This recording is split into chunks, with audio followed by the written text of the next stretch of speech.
Ellos estuvieron aquí miles de años antes que Colón.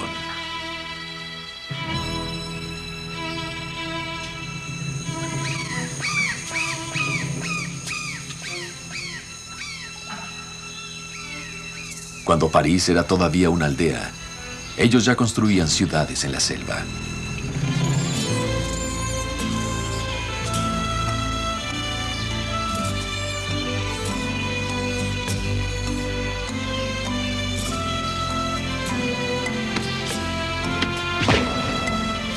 Jugaban un juego de pelota para vivir o morir. Planeaban sus vidas siguiendo las reglas de los cielos. Su escritura es un enigma que estamos aprendiendo a descifrar. ¡Wow! ¡Wow! Mira esto. Es increíble. Ahora, el ritmo de los descubrimientos se ha acelerado.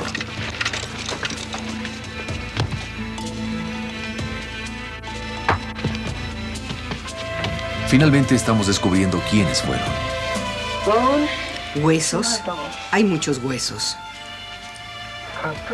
Mira esto que está aquí. Ah, sí. Mira, es una especie negra de... Mira esto.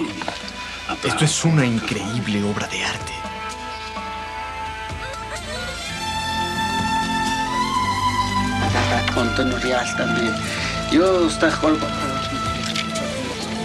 Son las personas que dicen que los dioses los crearon del maíz.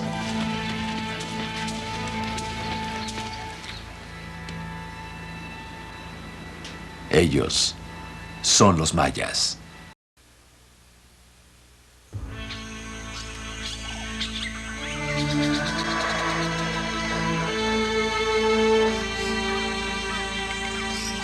El año es 1839. El lugar, el occidente de Honduras.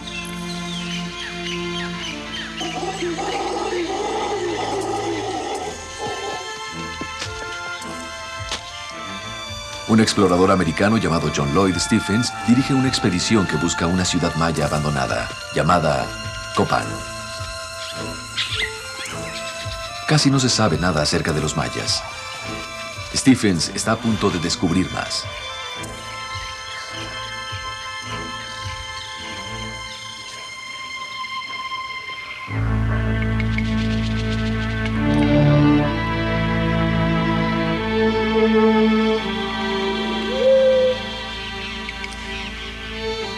Tapizados por miles de años de vegetación tropical, los elaborados templos y las rocas volcadas están dispersos a lo largo de kilómetros.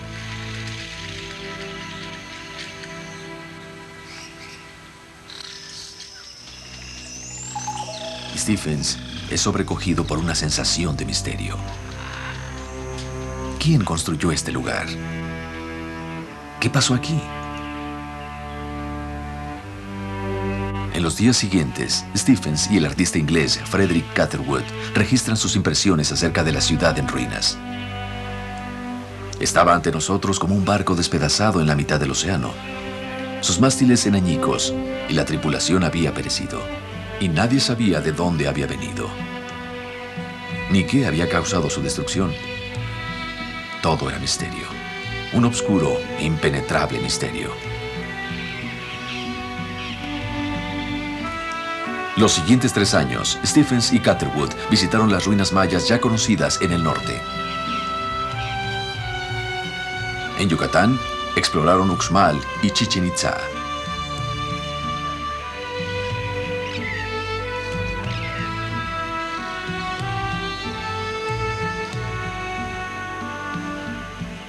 En Chiapas, visitaron Palenque. Y aún entonces, los atormentaban las preguntas. ¿Quién destruyó estas ciudades? ¿Por qué las habían abandonado? La tierra de los mayas se extiende en parte de Honduras, El Salvador y Guatemala en el sur, Belice y México en el norte. Estaba dispersa en cientos de reinos, cada uno con su propia historia. El corazón de lo que los eruditos llaman la civilización maya clásica se encuentra en las tierras bajas del sur. Es ahí donde tiene lugar nuestra historia. comenzando en el lugar donde se iniciaron las primeras excavaciones científicas, Copán.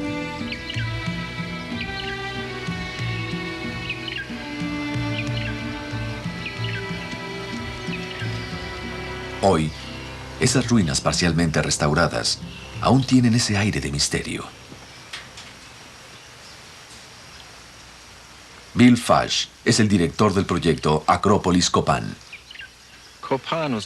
Copán fue una de las principales ciudades mayas. No podemos decir eso en términos de tamaño, ya que hubo otras ciudades que fueron más grandes, pero mientras estuvo en su apogeo durante unos 400 años, fue una gran ciudad. Tenían artistas increíbles, escultores, arquitectos, ingenieros, astrónomos, escribanos y mucho más. Así que si tuviéramos que compararla en nuestros términos culturales, si Tikal era como Nueva York, Copán era como París.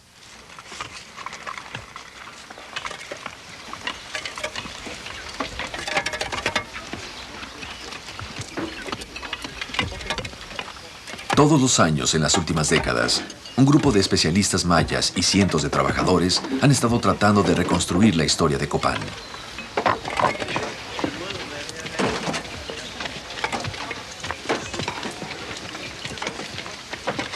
He observado que tiene dos La historia de lo que pasó aquí todavía se está descubriendo, piedra por piedra. Hay cerca de 30.000 fragmentos de rocas esculpidas que alguna vez adornaron estos edificios. El problema con este rompecabezas es que no hay una muestra a seguir. No hay ilustraciones que nos permitan saber en dónde iba todo. Nosotros tenemos que resolver eso. Y el problema se hace peor con cosas como estas. Son lo que llamamos piedras SDS, las iniciales de solo Dios sabe. Porque solo Dios sabe de dónde salieron esas piedras. Los arqueólogos anteriores solo las amontonaron aquí. Así que nuestro trabajo es descubrir qué diseños adornaban las diferentes estructuras, volver a las piedras SDS y sacar las muestras que sean iguales a las que hemos desenterrado e intentar reconstruir todo de nuevo. Pero a pesar de las dificultades, el equipo de expertos de Fash ha reensamblado miles de esculturas y preservado docenas de edificios.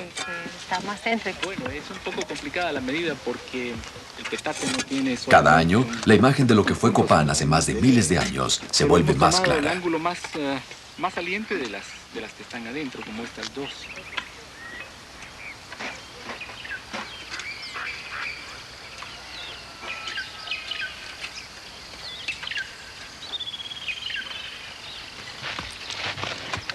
Muchas pistas siguen ocultas en los templos, donde la élite maya sepultaba a sus muertos.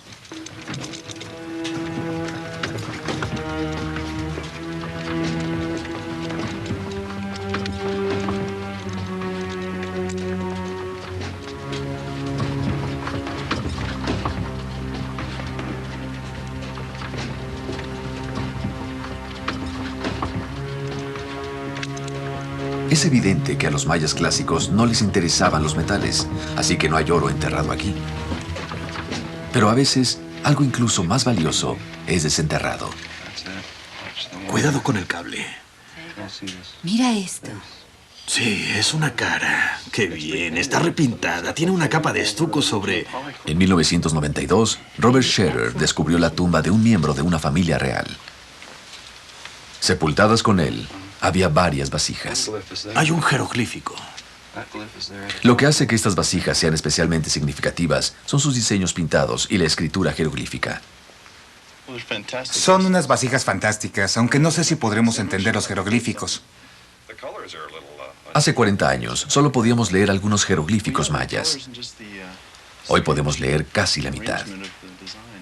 Pero se necesita un experto. Hay otra vasija igual a... ¿Igual a esta? La de los pies en la tumba. Sí, pero es lo mismo. David Stewart es el hijo de los eruditos sobre los mayas y uno de los mejores epigrafistas del mundo. El poder leer los jeroglíficos ahora hace a los mayas un poco más normales, los hace más humanos, porque ellos tenían historia, eran personas que tenían preocupaciones por ellos mismos y por los eventos en sus vidas. Un tipo de escritura maya casi se perdió para siempre. Cuando llegaron los monjes españoles en el siglo XVI, encontraron cientos de libros plegables llamados códices y rápidamente los quemaron. Hoy solo quedan partes de 4 códices, pero ellos han ayudado a formar nuestra manera de pensar acerca de los mayas. Los libros son almanaques, repletos de información astrológica.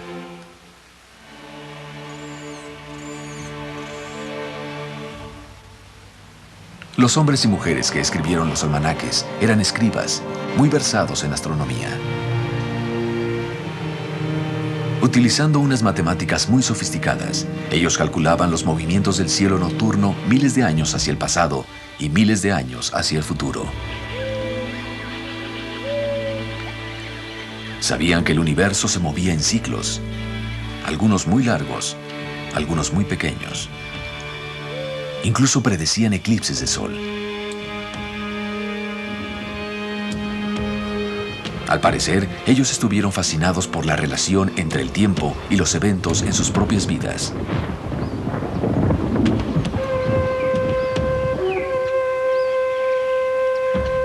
Los mayas dejaron registros en un medio mucho más permanente que el papel.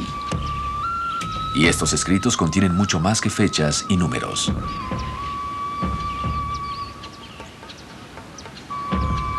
En estas rocas, los mayas registraron los eventos importantes en las vidas de sus gobernantes.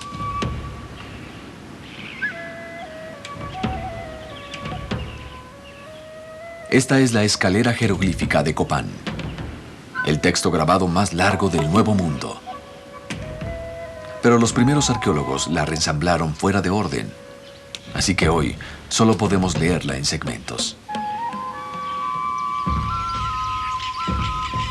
La especialista en esculturas, Barbara Fash, está haciendo un catálogo de 1200 jeroglíficos de la escalera. Algún día, esos dibujos podrán contarnos una historia más completa de los reyes de Copán. Esto significa plantar con una estaca en la tierra. Otros jeroglíficos son más accesibles, gracias a importantes descubrimientos en las últimas décadas. Esta es la fecha. Es una... La epigrafista Linda Shell ha hecho gran parte del reciente trabajo detectivesco. Este es un arbolito Tey, y en este lado, viendo hacia el este, está joven. Pero en el lado oeste, pueden ver... Miren la barba. Es algo raro que un pueblo desarrolle la conciencia histórica y que haga el registro de la historia una parte de lo que ellos hacen. En lo que estamos participando ahora es en la recuperación de historia perdida. Porque la historia americana no empieza en 1492 con Colón. Empieza en el año 200 a.C. con el primer rey maya que escribió su nombre en una roca.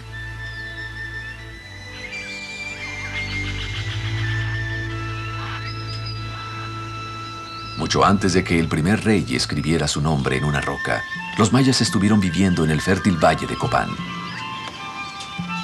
Eran cultivadores del maíz. Sus vidas estaban regidas por los ritmos del mundo natural, plantando y cosechando, naciendo y muriendo. Pero cerca del año 400 después de Cristo, la época en que Roma estaba empezando a decaer, ocurrió un cambio en todo el valle.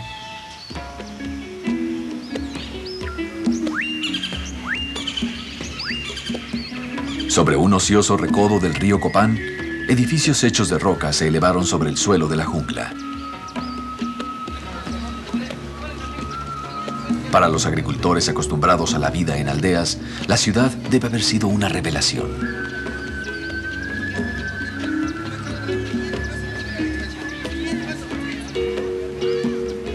Edificios de colores brillantes rodeaban la blanqueada plaza central, donde miles de personas podían reunirse. Se practicaba el trueque con conchas, granos de cacao, jade y plumas. En el centro de la ciudad estaba la plazoleta del juego de pelota.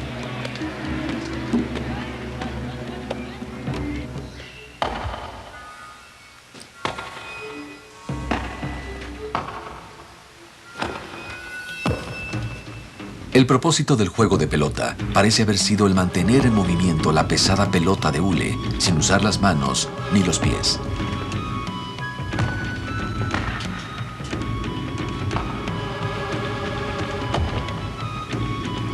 Figuras talladas en roca en algunos sitios muestran a jugadores de pelota con cabezas cortadas colgando de sus cinturones.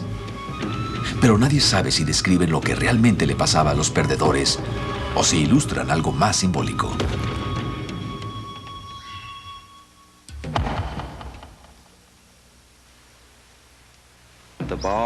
Se supone que la pelota era una metáfora para el movimiento del Sol y por extensión también de la Luna y las estrellas.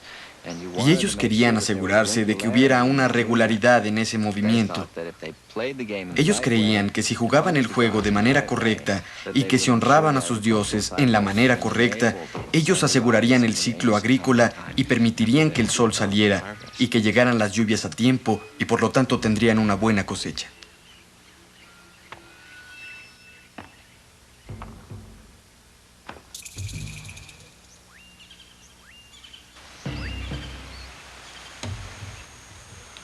En el mundo sagrado de los mayas, los dioses eran la fuente de toda la vida.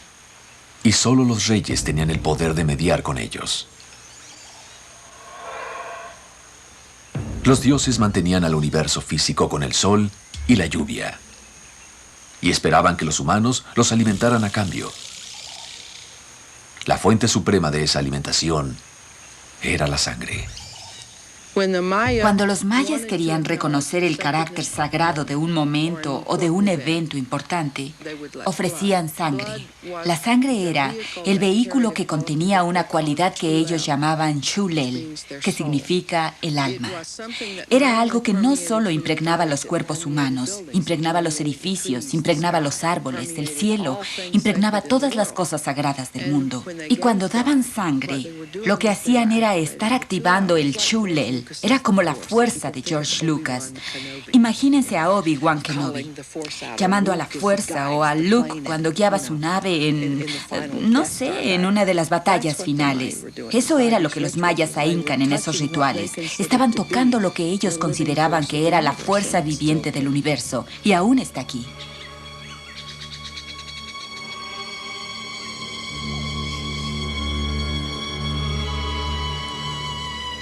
En ocasiones especiales, el mismo rey daba su sangre.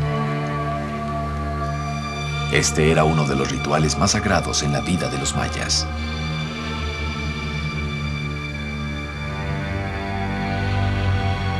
Después de días de ayuno y preparación espiritual, el rey perforaba su prepucio con la espina de una planta y dejaba que su sangre goteara sobre unas tiras de papel.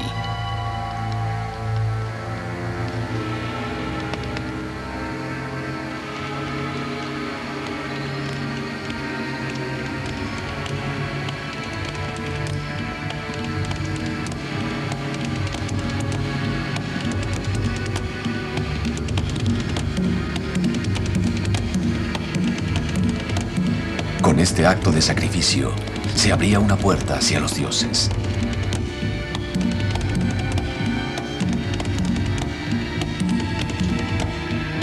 Cuando eran quemadas las tiras de papel, los mayas creían que ponían a sus dioses en el humo que se elevaba.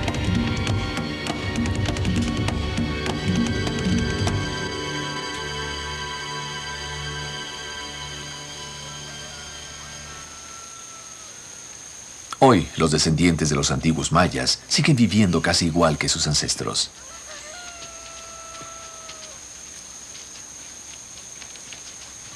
Los mitos que recuerdan y las ceremonias que practican son parte de una tradición que los dioses mayas les dieron en el principio del tiempo.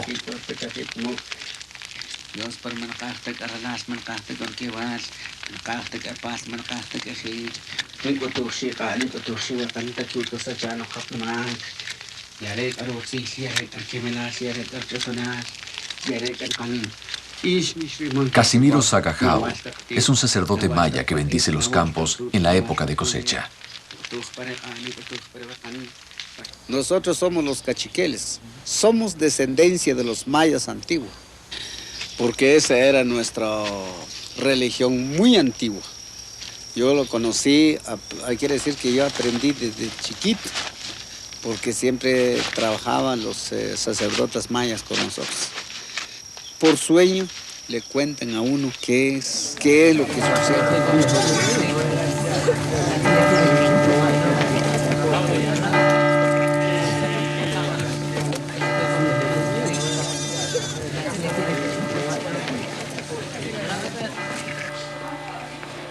La pasión de los mayas por los rituales fue una de las primeras cosas que los misioneros españoles observaron cuando llegaron a Yucatán hace 500 años.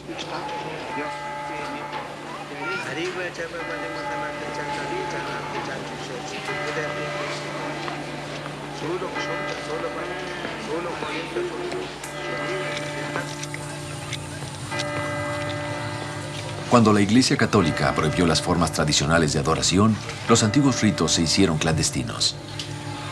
Actualmente, la religión que siguen los mayas es una mezcla de esas dos antiguas fes.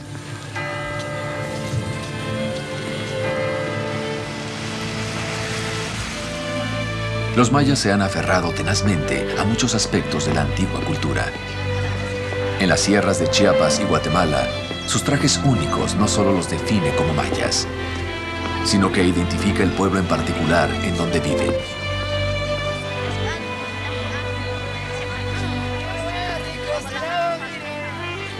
Se dice que cuando la mujer maya se pone su blusa tradicional, llamada huipil, su cabeza emerge en el centro mismo de un mundo tejido con sueños, igual que el gran árbol de la vida emerge de la tierra.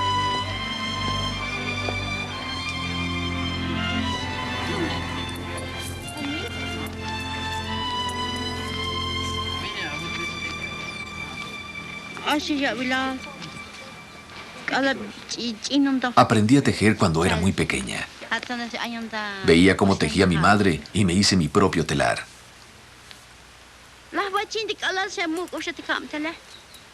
Entonces soñé que compraba hilo rojo e hilo negro también. Y llegó a mi corazón el cómo tejer el brocado y el cómo tejer el huipil. Eso me llegó al corazón en un sueño.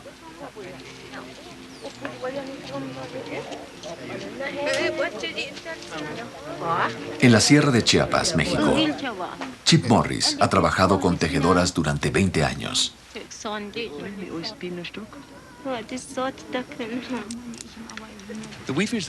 Las tejedoras siempre han dicho que sus diseños vienen desde el principio del mundo, es decir, desde el principio de su cultura. Cuando empecé a observar en arqueología, en los relieves y las estatuas, las cosas que mostraban cómo eran sus tejidos, hay muchos que son totalmente idénticos a los tejidos de hoy.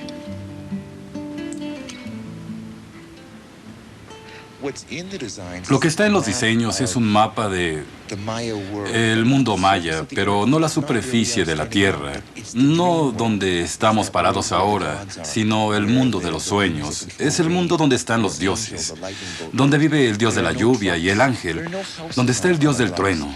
No hay camiones, no hay casas en un huipil, solo hay imágenes de ese universo sagrado que crea la lluvia, que crea la vida, que mantiene al mundo.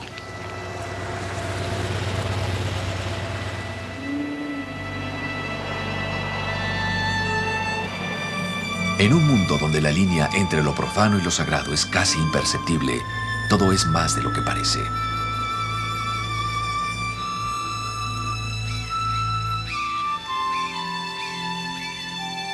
Las pirámides simbolizan montañas sagradas donde moran los ancestros. Las puertas representan las bocas de las cuevas, pasajes hacia el peligroso submundo de la montaña.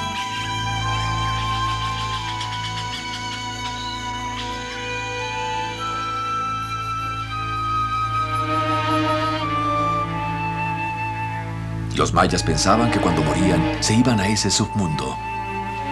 Lo llamaban Xibalbá. Era el lugar del miedo. Un reino pantanoso de enfermedades y putrefacción, del que la gente ordinaria tenía pocas esperanzas de escapar.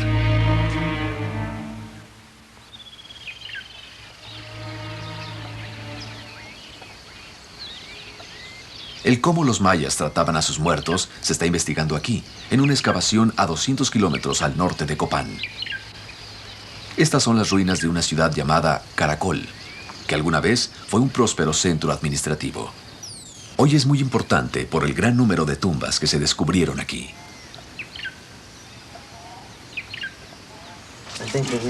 Creo que dejaremos las otras así, hasta que movamos las rocas. Está bien.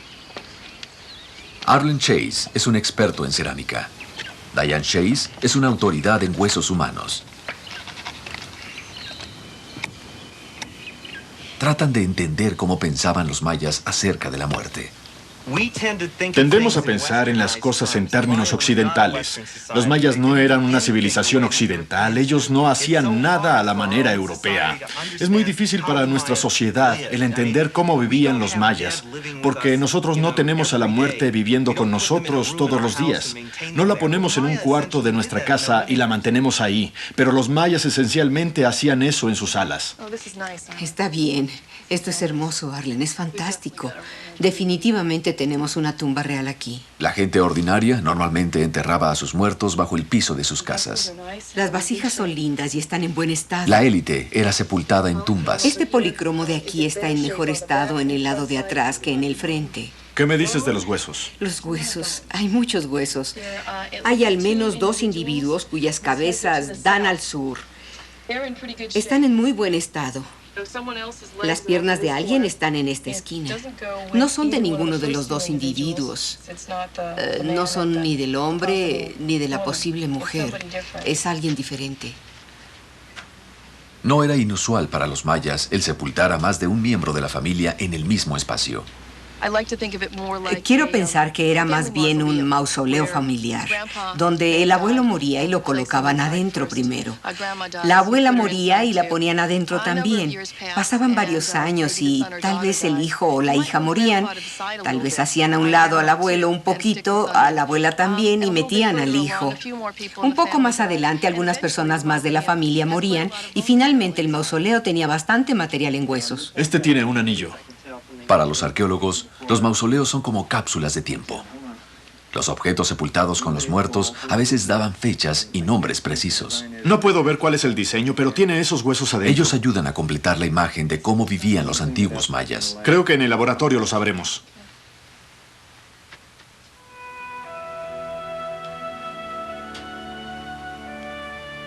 Y a veces lo que encuentran es simplemente hermoso.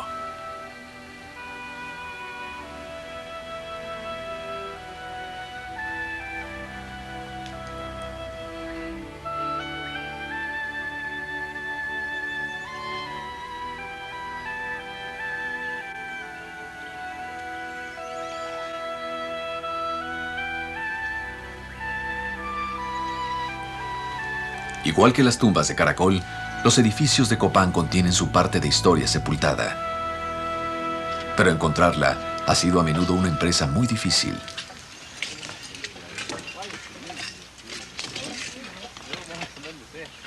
El arqueólogo hondureño Ricardo Agurcia ha trabajado en Copán desde 1978. Mi principal interés era descubrir qué había pasado con esas personas. Eso es algo que es parte de mi herencia también, es algo que es parte de mi país. Y crecí, y bueno, no era muy joven cuando vine a estas ruinas por primera vez, pero me impactaron mucho. Y era un tema fascinante, había cosas que uno siempre se pregunta, como qué pasó en ese pueblo, quiénes eran ellos, y cómo hicieron las cosas que hicieron. En los últimos 4 años, Agurcia ha estado excavando una pirámide templo que podría decirnos más acerca de cómo vivía la gente de Copán. El templo 16 es una típica estructura real en términos de su construcción. Y en eso estriba el desafío de los arqueólogos. Para los mayas, ciertos espacios eran sagrados, así que construían sus templos uno encima de otro. Los trabajadores derrumbaban los niveles superiores de una estructura existente, cubrían lo que quedaba con un relleno y construían una nueva estructura a su alrededor.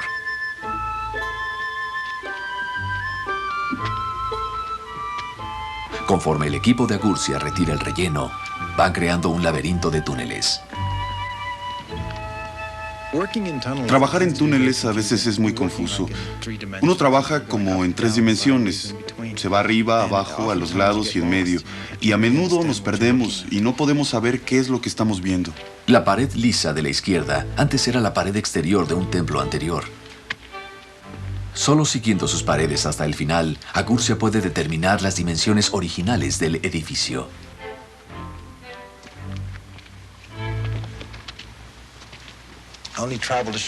Solo avancé una corta distancia y encontré otra pared. Esto va más allá, hacia el sur.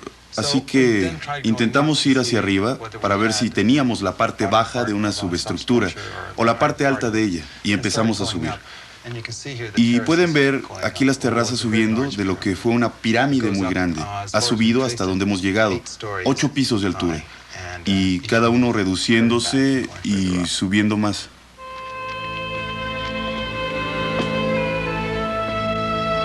Lo que Agurcia encontró después fue totalmente inesperado. Había una tercera estructura dentro de las dos primeras, pero esta era diferente. El edificio que Agurcia llama Rosalila estaba perfectamente preservado. La tierra suelta fue removida, exponiendo una serie de máscaras gigantes todavía teñidas con rastros de la pintura original. La mayoría de las máscaras que encontramos antes eran quizá de 1 metro o 2 de altura y tenían un ancho de hasta 5 o 6 metros. Pero estas máscaras siguen creciendo y creciendo. Y hasta el momento no hemos encontrado el final de ellas. Hola, compañero. Hola, ¿cómo estás, jefe? No habías venido hace mucho tiempo, ¿eh? Wow. ¿Puedes creerlo? Pintura roja por todas partes. Sí, tenemos mucha pintura. Estamos bajando hacia la moldura y encontramos 2 aves.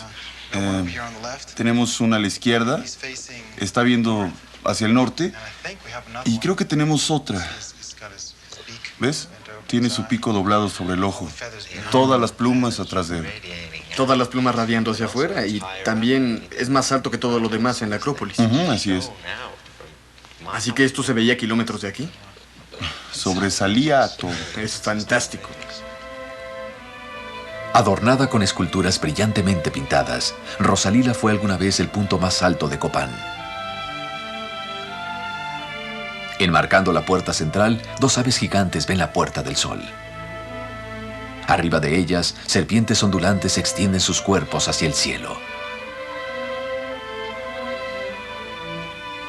Para los arqueólogos, el cuidadoso tratamiento dado a Rosalila plantea una pregunta.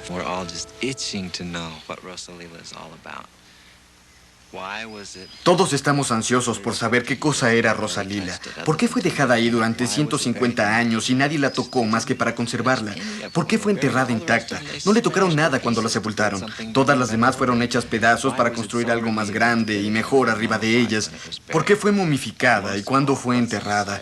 Y lo principal, ¿qué hay adentro de ella? ¿Qué está alojando esa cosa? Y eso es lo que esperamos que Ricardo descubra. Pero antes de que se hicieran nuevos descubrimientos, la temporada de lluvias llegó a Copán. Los arqueólogos regresan a sus casas y todas las excavaciones se suspenden hasta que termine.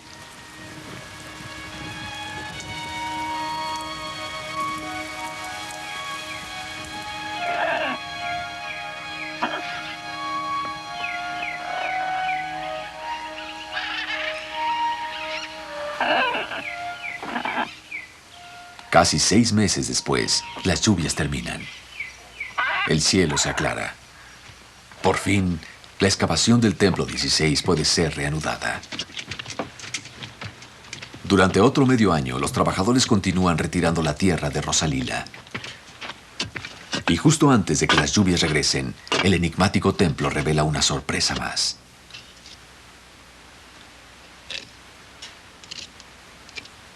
En un pequeño hueco encontrado en un portal, Agurcia encuentra algo sepultado hace 1300 años. Mira esto, es una especie negra de... Ah, sí. Mira eso, mira eso. No, ahí no cabe. Le quedó justa. No creerías lo filosas que son estas cosas. Mira la forma, esto es arte. No son solo rocas que tiraron aquí. Es una verdadera obra de arte. Lo que habían encontrado era un haz de cuchillos cincelados en un material especialmente sagrado. Pedernal, la piedra del fuego. Probablemente fueron usadas en ocasiones ceremoniales y las caras podrían describir ancestros reales o víctimas sacrificadas.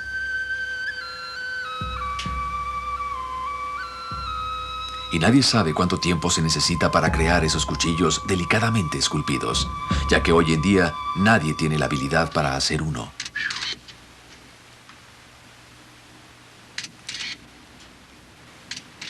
En total, se encontraron 9 de ellos en Rosalila, quizá correspondiendo a los 9 señores mayas de la noche.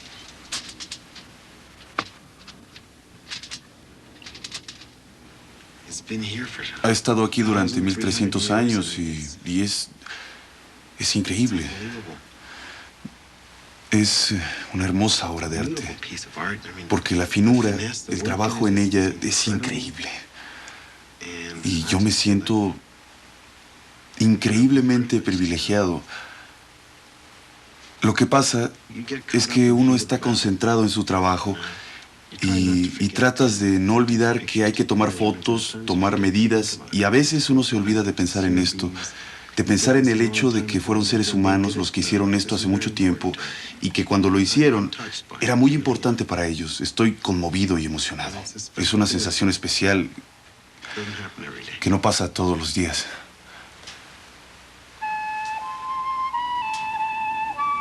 Es probable que los pedernales encontrados por Agurcia en Rosalila hayan sido colocados ahí algún día del siglo VII después de Cristo, cuando la civilización maya clásica estaba en su apogeo.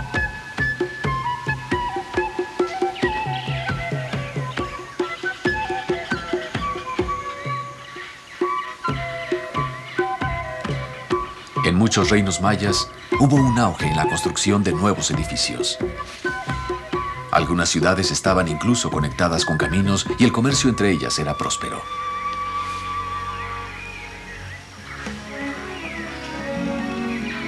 Copán estaba en la frontera del sur.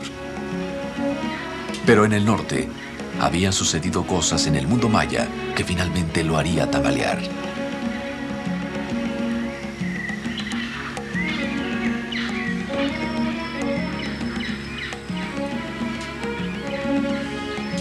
Tikal era una de las más grandes ciudades mayas, un centro urbano tan próspero que era la envidia de sus vecinos.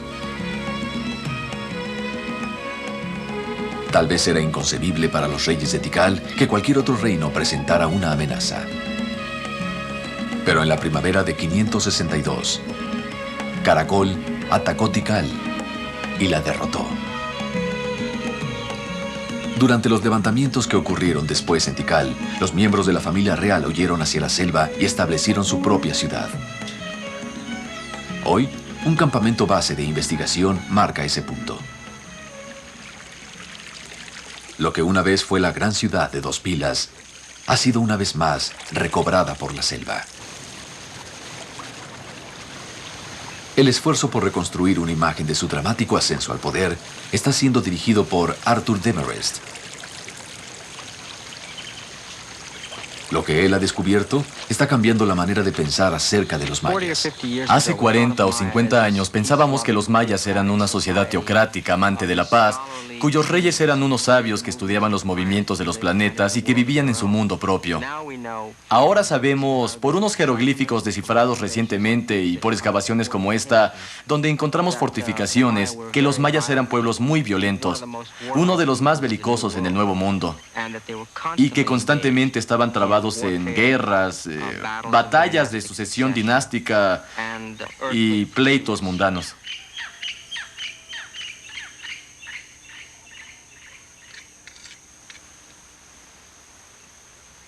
En 1990, el equipo de Demarest descubrió evidencias concretas que soportan esa opinión.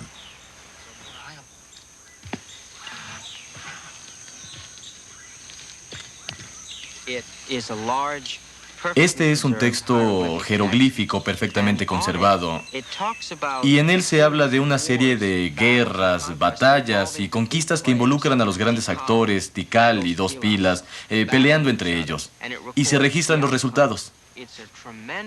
Es una información increíble y su desciframiento creo que va a cambiar la forma en que vemos ese periodo crítico en la historia maya.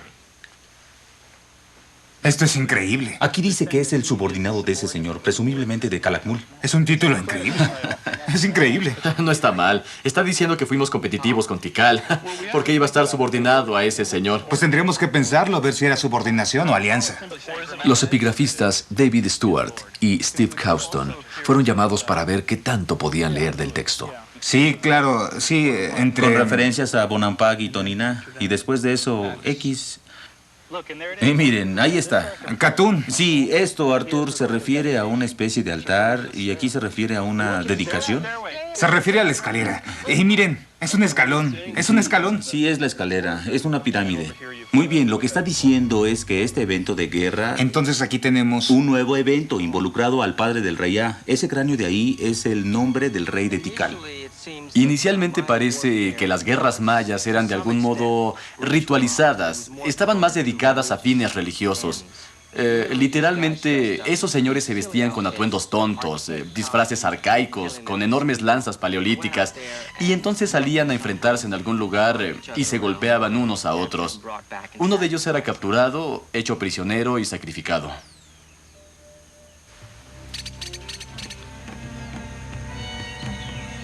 Lo que los jeroglíficos parecen confirmar es que en alguna fecha del siglo VIII después de Cristo, guerras ritualizadas dieron paso a campañas de expansión.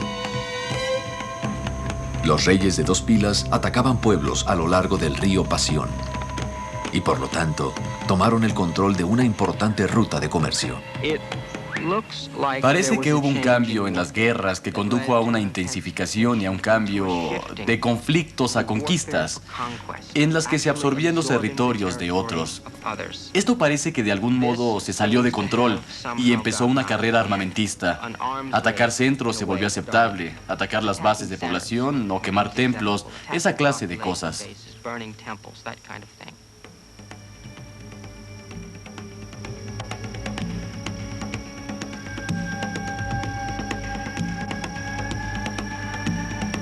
Y finalmente, las nuevas guerras también llegaron a Caracol. En el siglo VIII y el siglo IX en Caracol y en toda el área maya, fue una época de tremendos cambios y de muchas guerras. Caracol, hasta ese punto en el tiempo, había sido muy exitosa en las guerras. Lo que pasó, eso es lo que creemos, es que durante ese tiempo no solo era cuestión de derrotar a una civilización vecina y agregarla a su reino, sino tomar grandes cantidades de prisioneros para sacrificios. Creo que la gente estaba muy asustada. Imagínese usted en una ciudad maya, donde se han estado teniendo guerras y uno dice, muy bien, voy a ser capturado y me van a poner a trabajar. Tal vez tenga que darle 3 meses de trabajo al año a esa nación extranjera. Pero en lugar de que pasara eso, había esos ejércitos merodeadores que venían, se llevaban a todos los hombres y en lugar de llevárselos a trabajar a los campos, ellos les cortaban las cabezas y las clavaban en estacas y hacían grandes plataformas de cráneos. Eso causaría terror en usted. Eso era suficiente para decir, Dios mío, vámonos de aquí.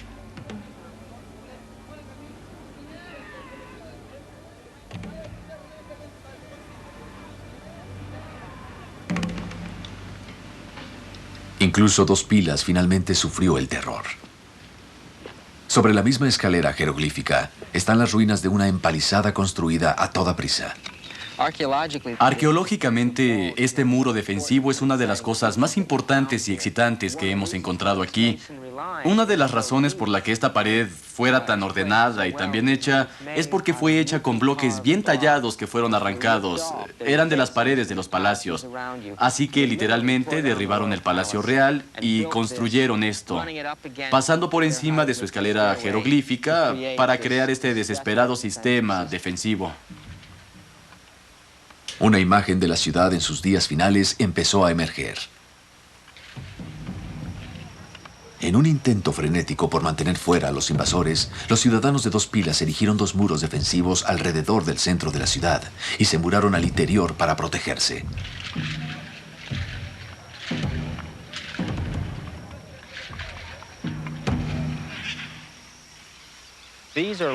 Estos son cimientos de plataformas que alojaban chozas que llenaron la plaza ceremonial central, aquí en 2 pilas en la época del sitio y el desplome.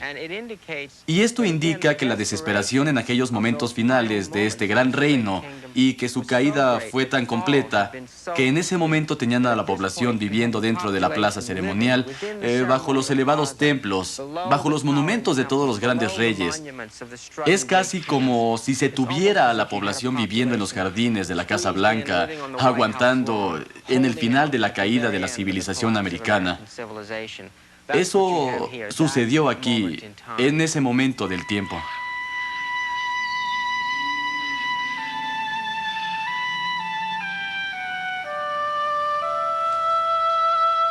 Copán, mientras tanto, luchaba con problemas de otra clase. Cuando uno de sus gobernantes más poderosos es capturado y decapitado, la fe en la autoridad divina de los reyes se tambalea.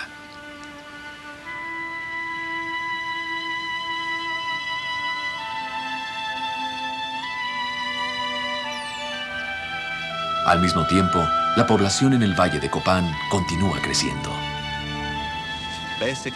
Básicamente, los copanecas se convirtieron en víctimas de su propio éxito. Y conforme la ciudad crecía y se hacía más vibrante y más atractiva, todo este hermoso y fértil valle lluvioso se cubrió de casas. Y estaban básicamente obstruyendo sus propias fuentes de alimento. Al paso del tiempo, toda la selva fue eliminada. Eso causó una erosión a gran escala en todo el valle. Eso causó que lloviera menos, hasta que las personas ya no pudieron vivir aquí.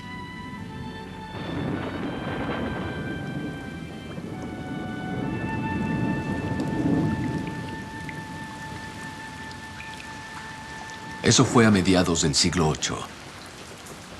En todo el sur del mundo maya, el poder de los reyes estaba menguando. Las enfermedades y el hambre se hacían comunes. Los mayas empezaron a salir de las ciudades. En Europa, el oscurantismo estaba por terminar. Aquí, en la jungla, apenas estaba comenzando. Lentamente, una por una, las grandes ciudades del sur son abandonadas. En 761, el rey de 2 pilas es capturado y asesinado. A partir de ese momento, ya no hay inscripciones jeroglíficas aquí. La última fecha escrita en Palenque es 799.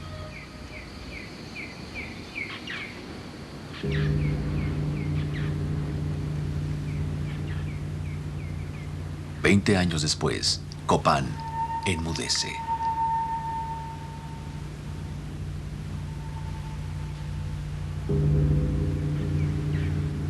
Caracol deja de registrar en 859. La última fecha registrada en Tikal fue escrita en 879. Solo unas cuantas ciudades mayas en el sur sobreviven más allá de los primeros años del siglo X. Las ciudades del norte en la península de Yucatán, lugares como Uxmal y Chichén Itzá, sobrevivirán varios siglos más. Pero ya no son gobernadas por reyes divinos. Y gradualmente, las antiguas formas de construcción, escritura y culto religioso desaparecen.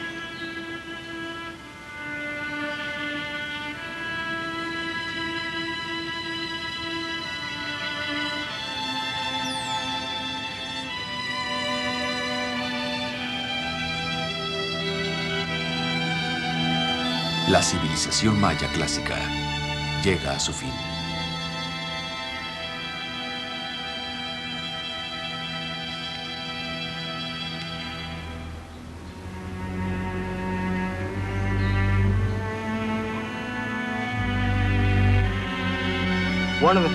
Una de las cosas que afecta a la conciencia del público acerca de la civilización es ver a esta sofisticada cultura con sus monumentos y su arquitectura, con su ciencia y su sistema de escritura en la selva cubierta y destruida, en un área que hoy está abandonada. Creo que hay un impacto inmediato cuando uno ve eso. Nos recuerda que podemos fallar, que la civilización es un fenómeno complejo y que podemos equivocarnos, y que las consecuencias pueden ser totalmente catastróficas.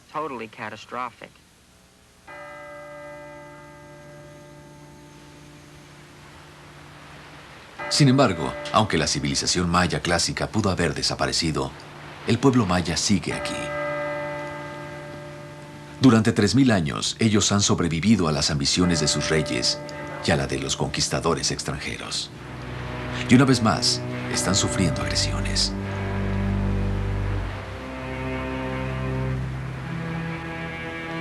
En Guatemala, durante los últimos 30 años, los mayas están atrapados en medio de una guerra civil que ellos apenas comprenden. En ese tiempo, 100,000 mayas han sido asesinados y otros 40,000 han desaparecido. Nadie puede contar el número de viudas y de huérfanos.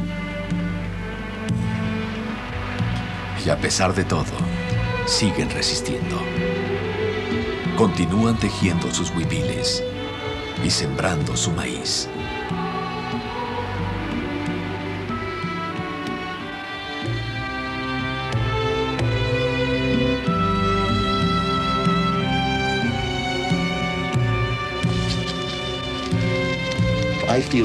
Yo creo que los mayas de hoy tienen casi las mismas tradiciones que los mayas clásicos.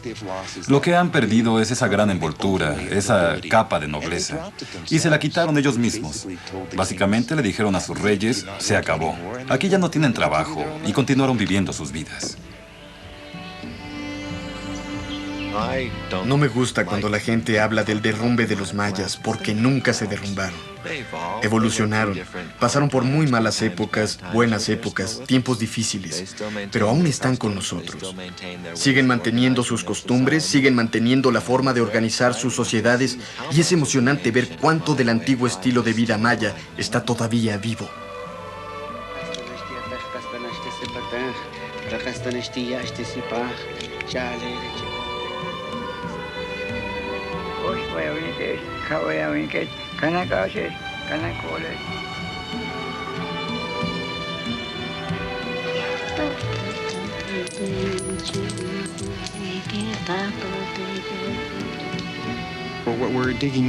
Lo que estamos excavando, lo que encontramos, es parte de nuestra historia.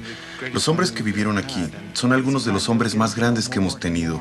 Y es un hecho que estamos conociendo más y más sobre la vida de estas personas, más de lo que creí que fuera posible. Creo que si alguien me hubiera dicho que llegaríamos a saber lo que sabemos hoy de los mayas de Copán, creo que yo no lo hubiera creído. Lo que está pasando ahora es que los hombres que hicieron estos lugares, hombres como Jax Pac o Pájaro Jaguar o Pacal, están recuperando sus voces, se están haciendo reales para nosotros y están diciéndole a la gente del siglo XX quiénes construyeron este lugar y por qué, y cómo sentían y cómo pensaban acerca del mundo. Ya no son unos personajes anónimos.